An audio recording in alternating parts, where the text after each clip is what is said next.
talking about this Texans game, and some people might clip this up as a giant overreaction. So shout out to the graphics department. Let's roll this next one in.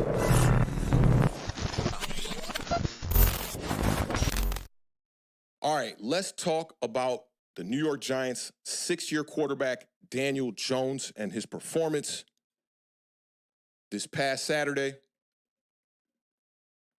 This is going to be very long-winded, okay? Very long-winded here. Sit back, enjoy, maybe roll something up. Daniel Jones was 11 of 18 for 138 yards, 0 touchdowns, 2 interceptions, a quarterback rating, passer rating of 45.5. First throw of the damn day was almost an interception. Second drive, we get the interception, the pick six from Jalen Petrie. Third drive, looking all right, kind of got off to a decent start there. Hit Malik, nice little 12-yard run where he's still struggling to slide. And then he gets picked off by Derek Stingley, targeting your boy Jalen Hyatt. Talked about it in the opener. In my opinion, that ball is overthrown way too far to the inside. I'm just done with all the excuses for Daniel Jones. The fourth drive, much better. Dable calls a timeout to avoid that delay of game, and then he hits Darius Slayton down that left sideline for that big shot. 2 nice throws to Malik Neighbors. Nice enough. Malik Neighbors made a pretty spectacular catch on the sideline. We talked about the nice back shoulder fade that Jalen Hyatt called back on the out of bounds when they reviewed it. You could tell that Dable had massive emphasis on getting the ball to Malik Neighbors. And I think that kind of backfired on that first throw, which is why Derek Stingley was kind of sitting down on that comeback route.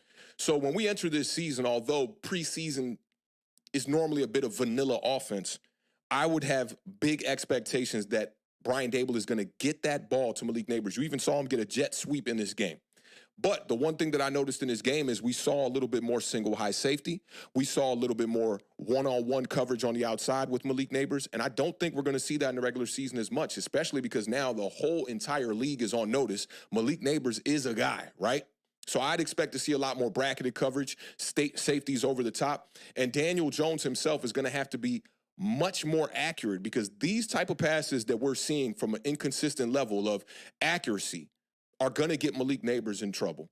And one thing that all New York Giants fans do not want to see is our number 6 pick, Malik Neighbors, our alpha wide receiver 1 of the future, get hurt in his rookie season. Now, when you look at the Giants quarterbacks versus the Houston Texans, they did not face much pressure, so you pretty much saw clean pockets all day. Daniel Jones saw 1 pressure the entire day. Tommy DeVito saw 5. When it comes to the turnover-worthy play rate, Tommy DeVito, 0%. Daniel Jones, 14.9, and you saw it on the box score and live in the flesh when you saw those interceptions thrown in this game. Jones and Tommy DeVito combined for a passer rating of 50.8. Both of the quarterbacks for the Houston Texans had a passer rating over 90. Now, I posted this statistic because I went through every one of Daniel Jones' throws in this game, and I logged every one of them. I posted it in the YouTube community and got a lot of backlash on this one.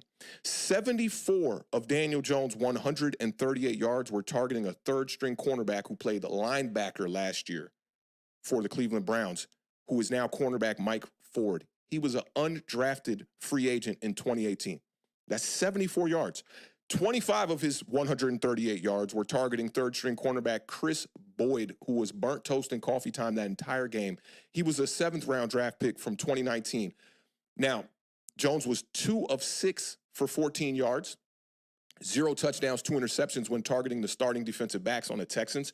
If you want to, you could add the drop from Malik Neighbors, a 25-yarder, to those statistics, and he would be 3 of 6 for around 30-something yards, 39 yards, right?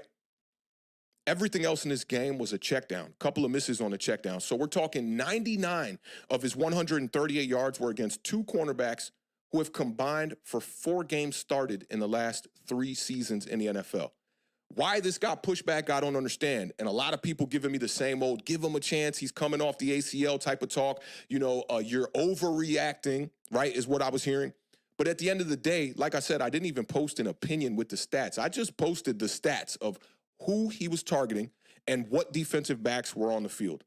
Now, one of the comments that stood out to me was from YouTube, and it was Jermaine Matthew 8152. He said, Fans expect Daniel Jones to be prime Dan Marino coming off an ACL injury. Support him or just shut up if your criticism isn't based on reality. We're going to talk about this a lot in this segment here. How is that not reality is my question for him, right? But I just didn't even address it. But at the end of the day, the reality was that when Daniel Jones faced the backup defensive backs, the second, third, and fourth team defensive backs, Mike Ford is a third stringer, right? He started to see a little bit more success. You started to see some more openings for Malik Neighbors, especially on the comeback routes. You saw the opening for Darius Slayton on his other catch, the comeback route he had on the left side. Now, a content creator that I have a lot of respect for, and I love his content. He will remain nameless here because I don't want to give him much backlash. But I'm sure if you're in tune to what's going on around the Giants community, you might know exactly who I'm talking about. But he said, the extremes make it miserable here. And he's speaking on the extremes of the two opposite side of the Daniel Jones debate. And he was in support of a post that was on a Reddit forum, I believe it was, that quoted, the two opposite sides of the Jones debate are just pure cringe at that point. Now, I want to talk about the reality here of why both of these sides are not cringe at this point. Y'all know about the statistic. Jones hasn't had consecutive games with 2 or more passing touchdowns in 38 straight regular season games. I've said it probably 500 times over here on Authentic in the Beard. He has not done that since November 2nd, 2020. Both of those games where he did that, it was against Philly, and the other one was against the Tampa Bay Buccaneers. We lost both of those games. Let's rewind it back to the Philadelphia Eagles game, and let me remind y'all, and I'm going to keep my eye on the chat while we do this, and remind y'all what game it was. It's the game where Evan Ingram dropped the slot fade. You know, the one that was kind of over the shoulder right here, right off his hands, dropped it, right? The Giants ended up losing that game 22-21. The Philadelphia Eagles scored the go-ahead score, and they tried to go for a 2-point conversion. Carson Wentz was their quarterback at the time. When they went for the 2-point conversion, they put in Jalen Hurts at quarterback and tried to run a quarterback draw with a couple of options to throw the ball, and our defense stood strong on that one. The Giants ended up getting the ball back with just under a minute left in that game. Daniel Jones moving the ball down the field for about 2 or 3 plays, ends up fumbling the ball, and the Philadelphia Eagles recover, and that's murder, she wrote.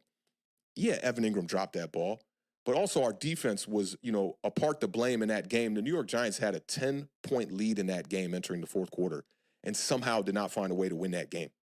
Now, I reminded you of that one. Let me remind you of the Tampa Bay game. The Tampa Bay game is the infamous game where Golden Tate scored the touchdown to cut it to a 2-point game, looked in the camera and said, "Throw me the fucking ball," and then was in the doghouse after that with the coaching staff at the time. The score was 25-23 with relatively 0 time left on the clock, and Jason Garrett and Joe Judge dial up a play that gets Dion Lewis wide open in the flats, and Daniel Jones just short arms it the same way that we saw him short arm it on 4th down with Saquon Barkley just 2 years ago. Now, I'm obviously not putting all the blame on Daniel Jones in these losses. NFL is the ultimate team sport. Football is the ultimate team sport. But you need your quarterback to be that captain of the ship that makes those plays that put the team over the hump so that we won't be harping on and holding on to these memories of Evan Ingram dropping a ball against the Philadelphia Eagles or of Golden Tate scoring the go-ahead touchdown and falling short against the Tampa Bay Buccaneers. The saddest part of all of this, and y'all know, I thought that Tommy DeVito shit from last year was a damn joke. I thought that was a joke. I thought that the way that the media, especially from the New York Giants and the fan base, the way that they ran with the Tommy DeVito narrative, I thought it was just out of this planet. Like, what am I watching here? But this is the saddest part. Daniel Jones has not thrown two touchdowns, at least 2 passing touchdowns in consecutive games for 38 regular season games. Tommy DeVito did it in 2023. He did it versus Dallas, and he did it versus Washington, who are both our division rivals, who we have been struggling to get wins against. Dallas, Philly, not the Washington Commanders. We know that Daniel Jones just turns into Superman when it comes to going up against the Washington Commanders. But to go dig through these statistics today and revisit them and see that an undrafted rookie free agent can come out here and put together games, y'all, back to back, with 2 passing touchdowns and our starting quarterback of 6 years cannot do that, that is a damn letdown. Dan Orlovsky posted a post today where he was on the Get Up, and he talked about Daniel Jones has not had a 3-touchdown passing game since 2019. Daniel Jones has not thrown for 3 touchdowns in a game since December 22nd, 2019. Guess who that game was against? The Washington Commanders. That was the infamous Chase Young Bowl. By the time we get to December of this year, that will have been 5 fucking years ago, y'all. If you are not on the side of, man, it is time to move on from this quarterback, at least at the end of the year, I don't know what to tell you. Shout out to my homie Eli Cold one time on Twitter.